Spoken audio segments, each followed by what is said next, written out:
maybe I should be buying one, but there's just one big problem with that.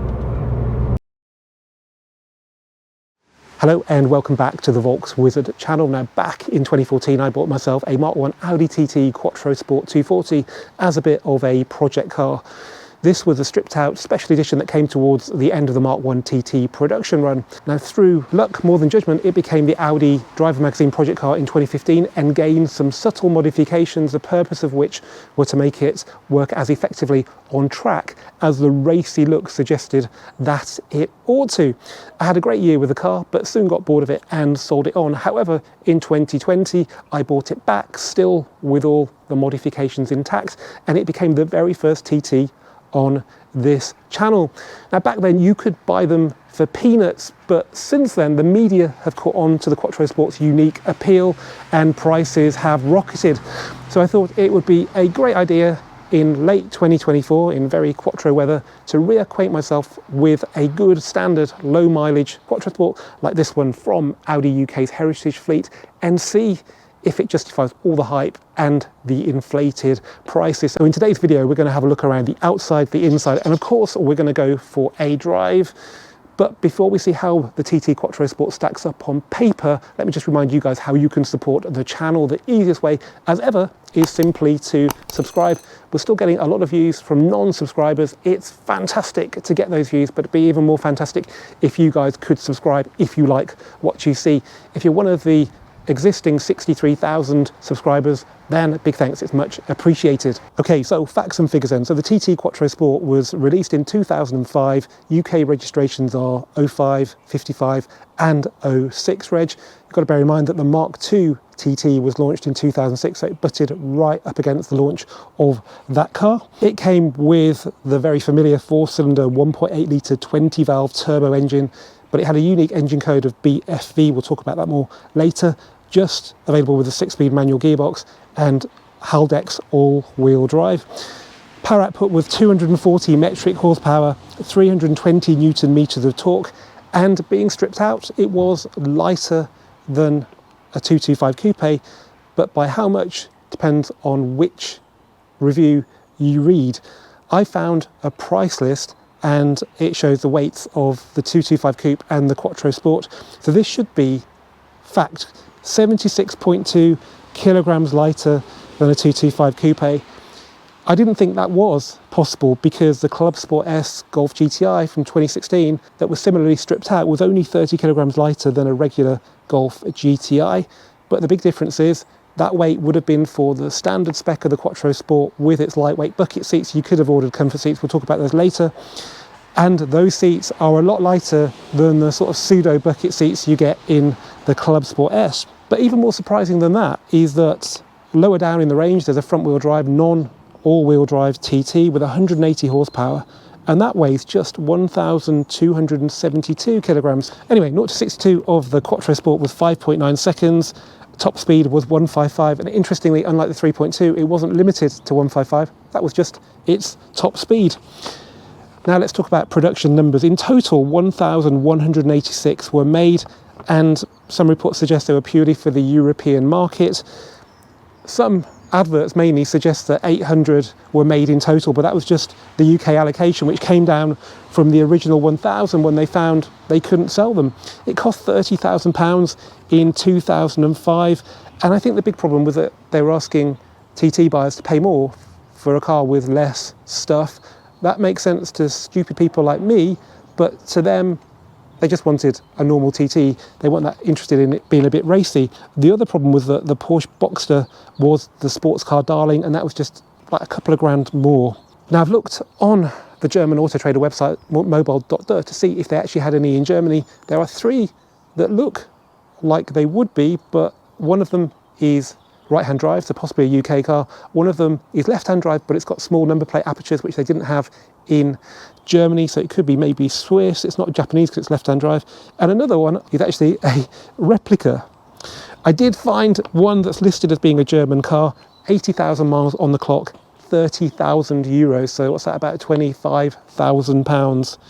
Now let's have a look around the outside of this 11,000 mile TT. I wonder what that would be worth in Germany. Okay, let's start off then by talking about the colours. 5 were available. You had Misano Red Pearl Effect. It's a metallic red, originally started life I think on the B5 RS4. You had Ava Silver, which again was a B5 RS4 colour. You had Mauritius Blue, which was I think a standard TT colour. You had Light Silver, which was a standard Audi colour. And you also had Phantom Black. And all the cars had a Phantom Black roof, so on the black car you didn't get the contrast roof. A very distinctive thing with the Quattro Sport, black mirrors as well. It kind of works because the roof line, the C-pillar, has got this very abrupt transition to the quarter panel, so it's a perfect line for doing it, but it must have still been a pain to do it in the factory. If you look in the boot shuts, you'll see how awkward that must have been. I'm sure there were people who were painting these cars who woke up on a Monday morning and went, "Scheisse, I've got to paint some Quattro Sports today." Yeah, it's all lacquered over, so it's all really smooth. Now let's talk about the body styling. So this is basically a 3.2 body kit. So you've got the honeycomb rear, you've got the extended spoiler, and at the front you've got these RS4 style, maybe fake vents in the bumper and a slightly more aggressive front bumper. The big difference though is even though the 3.2 was the top of the range, all the black bits were a matte black. Quattro Sport got everything in gloss black, which looks fantastic. Being a later car, it got the titanium headlights, they're just normal TT. So now let's talk about the wheels, because these are really quite interesting. So 8-inch at the front, 8.5 at the back, but both front and back take the same 235/40/18 tyre, which from the factory should be Continental, which we have on this car. And these, I've checked the date, are 20th week of 05. So there we go, guys. This is TT from 2005, still on its original, nearly 20-year-old tyre. Thank God it's got Quattro. Now, quite often the wheels will get jumbled up. You could have 2 wide ones on the one side or the wide ones on the front when they should be on the back. If you've got a Quattro Sport, go out and have a look, because you'll find quite a lot of them are wrong. So this section of the wheel here, not the outer bit, not the inner bit, but in between is where the extra width is. If you compare that to the front, the edge is much flatter and there's no sort of real transition bit there. You also got red brake calipers, which were I think unique to the Quattro Sport. Now some early reports on the Quattro Sport said it came with the front brakes of the 3.2, which are bigger 2-piece discs. But actually, when the cars arrived, they just had standard 225 single-piece discs. The good news is they're good enough for the road, and they're a lot cheaper to replace than the bigger ones on the 3.2. The side of the car was pretty plain, just normal TT. You've got these extenders to the wheel arches, so the tyre didn't stick out from the body, which would be illegal. Black exhaust tips, which usually would suggest the car had a sports exhaust, but it's quite a subtle exhaust note in this car, which we'll talk about later. Right now, let's have a look inside. And on this car, I'm pleased to report we've got the standard Recaro bucket seats. I don't want to call them pole positions because I'm not exactly sure that they are. Nice touch, very Porsche-like, was that they came with a body-coloured back section to them, and the good news is nobody's really going to sit in the back and kick the hell out of them because there's no seats. It probably goes without saying, but you didn't get the side airbags you get with the normal TT seats, nor did you get the seat heating.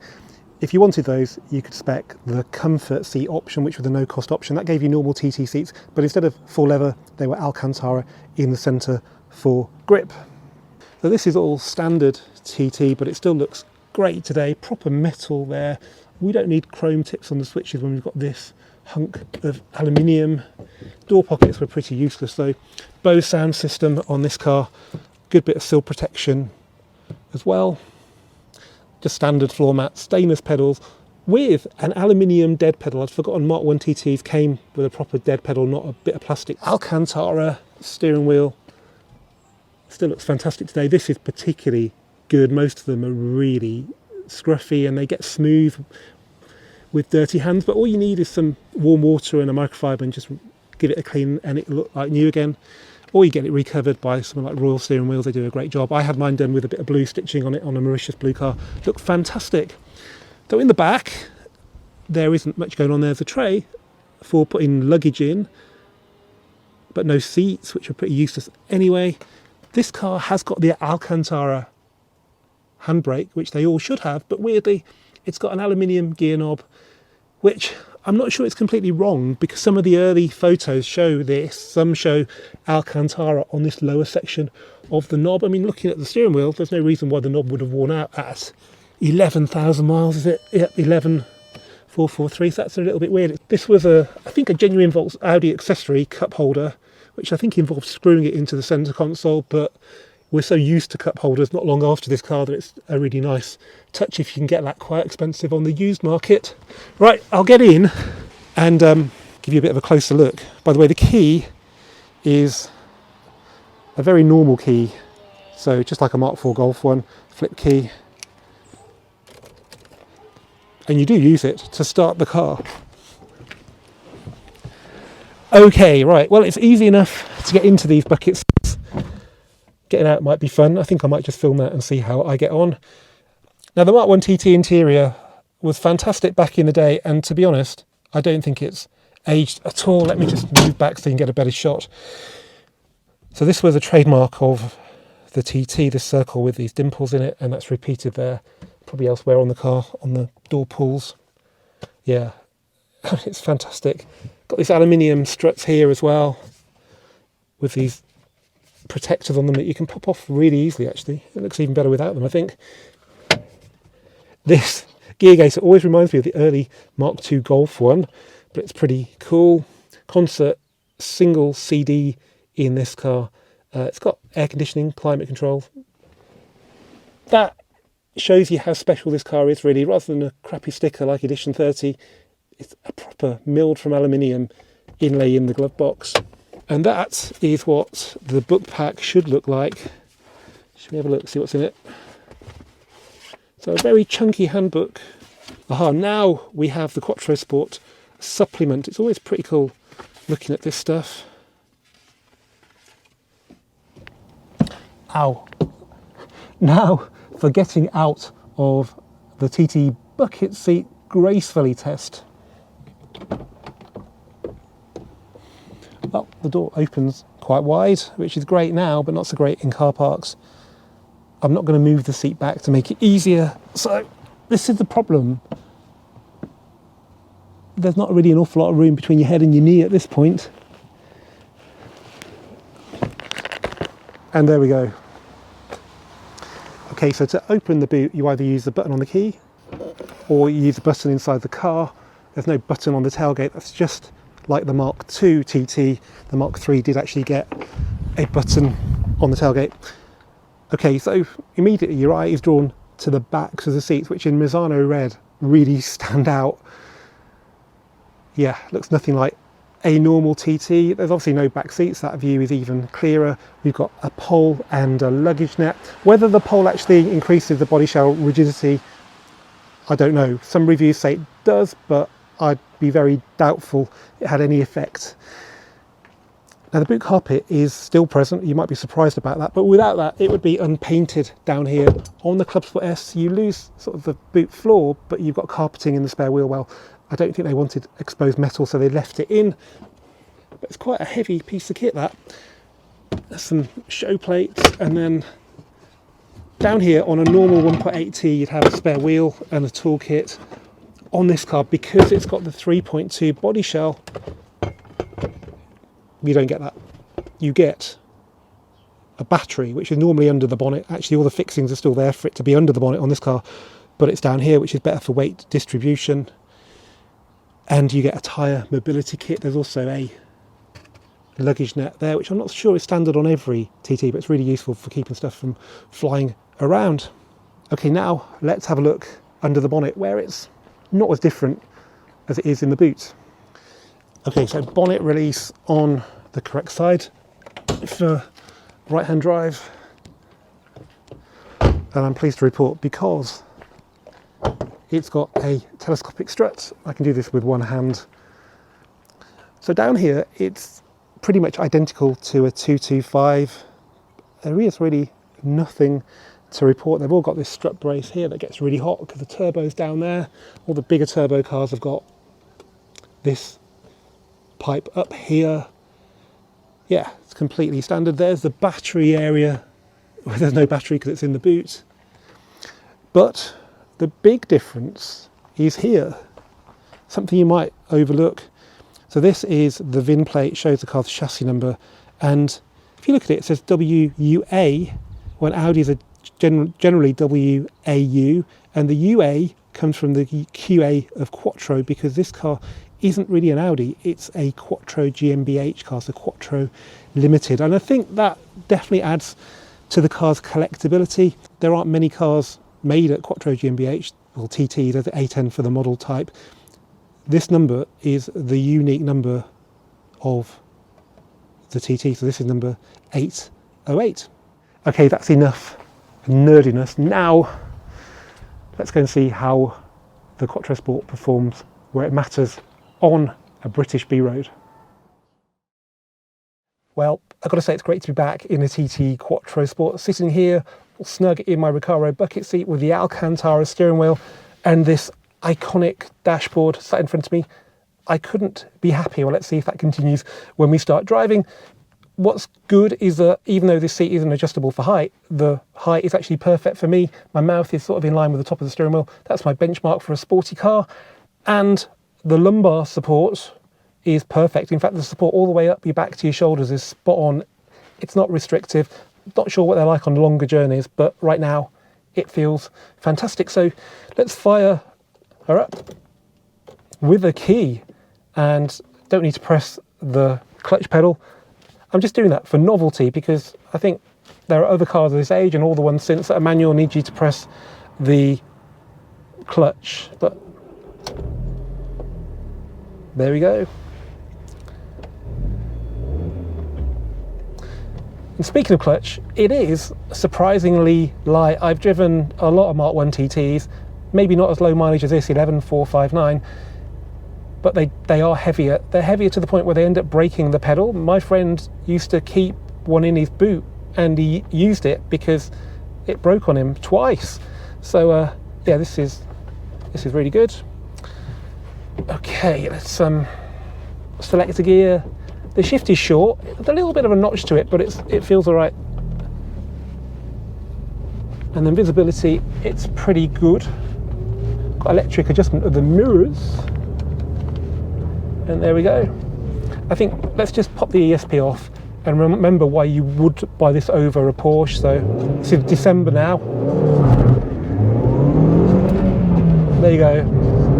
Don't try that in a Porsche in December with the traction control off, particularly on the 19-year-old tyres of this car. The shift, it's actually all right. There's a little reluctance to get in each of the gears, but you get used to that. It doesn't discourage you from keeping the engine on the boil, and you need to do that.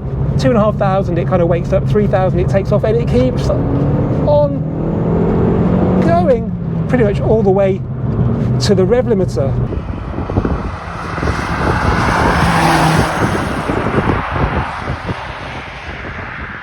But let's talk about the ride then. Every time I've driven the TT225, particularly on 18s, it feels like it wants to bulldoze the road. And this car, it's not soft, but it's got a roundness to the ride which is totally lacking from A225. We're still on 18s, we've got a tiny bit more tyre profile being slightly wider. It also feels like somebody's laboured with the map as well. They've been given a 225 and told to make it better. Okay, they can extract a bit more power out of it, but they have to make it feel just more responsive, and it's still laggy, but it just feels a little bit punchier than the 225. And if you've driven a car like an Audi RS2, you'll know turbo lag is no obstruction to excitement. It's kind of great to be back in a car with some lag, because modern cars, it's kind of pretty much all been tuned out of. So driving around town, apart from the fact it's bright red with a black roof, it feels just like any other TT. The ride maybe isn't as composed as it is on at faster speeds, but it's okay. It feels nice and small in villages like this and on country roads, which I think is really important. The Mark II got a lot bigger than the Mk1 TT. Power steering is hydraulic, not electric of later cars. That means around town it's quite heavy, but it's not a problem.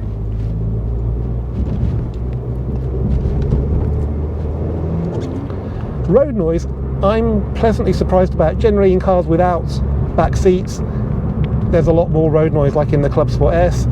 In this car, maybe because we've got a boot floor still present, it doesn't sound as noisy in here. And speaking of noise, the exhaust noise is pretty much non-existent, and that's weird because you haven't got back seats to like stop it coming into the cabin.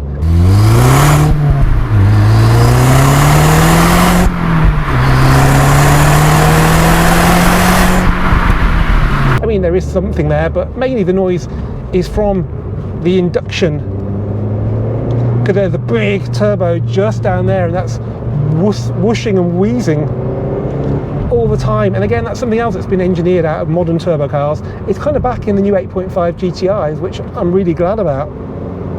But you can just hear it taking a deep breath and then punching you down the road. And the steering, it's not got the most feel, even though it's hydraulic. It doesn't really do much when you weight it up, and that was weighted up quite a lot then. I think you're tricked into thinking because it's got an Alcantara rim, it's going to feed back like an older Porsche, but it doesn't. But it's alright, it's still pretty precise. It's got quite a high ratio.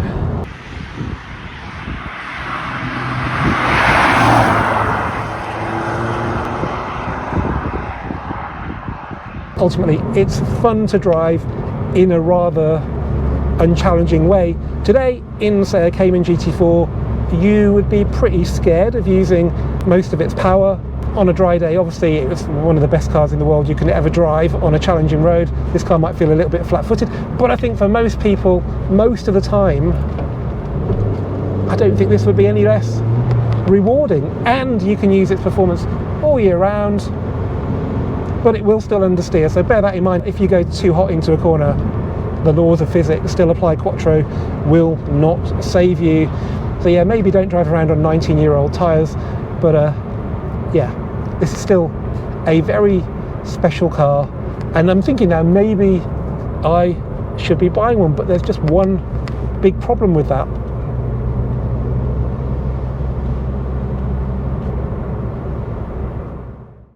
And that problem is the 3.2 litre V6 version of the Mk1 TT.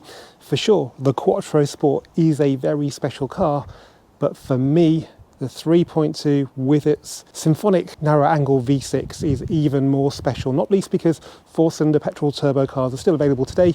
You try and find a normally aspirated V6 in a small car and you will be sorely disappointed. Neither of these two TTs are the sharpest tool in the sports car box, but the reason I'm drawn to the TT 3.2 is because, like for like, it's about half the price of a good Quattro Sport.